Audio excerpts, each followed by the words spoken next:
Okay guys, sa mga bago dyan at hindi alam kung paano sumabay sa ating trade, makikita nyo sa tuwing papasok ako sa isang trade, may lalabas dyan na label.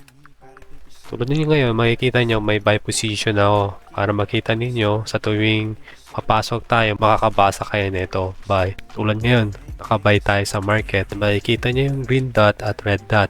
Pag red dot, losing trade yan. Pag green dot, winning trade yan. Lagi nyo basahin kung nakabuy ba tayo or nakasell. Kumikilos yan sa inyong chart. Makikita nyo yan pag zoom in ninyo sa YouTube.